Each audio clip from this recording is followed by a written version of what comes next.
New at 5 tonight, after years of reported delays in getting gun permits, the Mecklenburg County Sheriff's Office settled a lawsuit from gun rights activists. So it accused Sheriff Gary McFadden of infringing on Americans' rights to bear arms.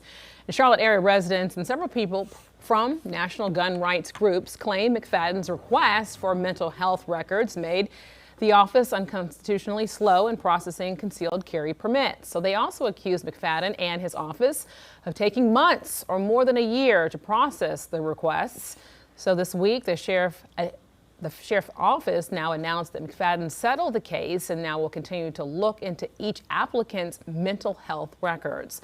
Chief Legal Analyst Holly Ferrell is joining us now for this conversation. A lot to throw at you, a lot of questions. All right, so the gun rights groups, they claim that he was violating the Second Amendment. So what does the state law have to say? And also, can the sheriff conduct a longer investigation, or is there an actual time limit? All in one question. I can answer it. 45 days. So no, he can't extend it. The sheriff can do whatever they want to do in that time frame, specifically do research to determine if this person has any medical health issues, and if they can't find any medical health issues, they can either accept it or reject it, approve it or deny it. Those are the two options, but there is no extension. And so because these weren't being denied or they weren't being approved and they were just being extended, this is why the folks filed the claim. I mean, so he could have been within his right to deny them, and then after that they would have filed a different claim saying, listen, you found nothing there. But folks can't have it both ways. At some point we're asking for, you know, some type of reform to gun rights to ensure that these mass shootings that are happening, specifically when they're connected to individuals that have mental health issues, the very first thing that people say Monday morning quarterbacking is, well, why didn't they check? How come nobody knew that this person had mental health? And so at the end of the day,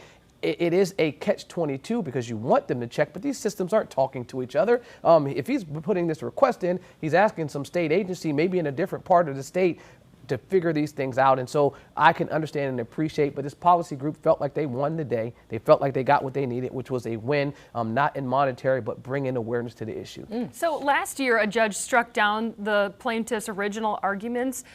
Why is that, and is there anything that changed? Not all of the arguments. He struck down the overwhelming majority of the arguments except for the delay portion. They were saying that it's not constitutional just itself, making in this, because we have no history, they were saying, for wanting to deter people that have mental health issues from having and possessing guns. The court said, no, we have a clear established history for wanting to deter people from mental health issues, specifically the laws like the Hunter Biden situation, where we don't want former drug offenders, we don't want former people that were convicted, and we also don't want mental health issues. So the judge clearly wrote that that was established. However, he said it could continue for the delay, and that was the root cause of the issue, the extended delay, that it seemed like it was some unwarranted delay is what the plaintiffs said. And so if you're talking about a year and we only have 45 days, that's a problem. And that was a long time. I remember the complaints rolling in with that one. Khalif, thank you. Thanks.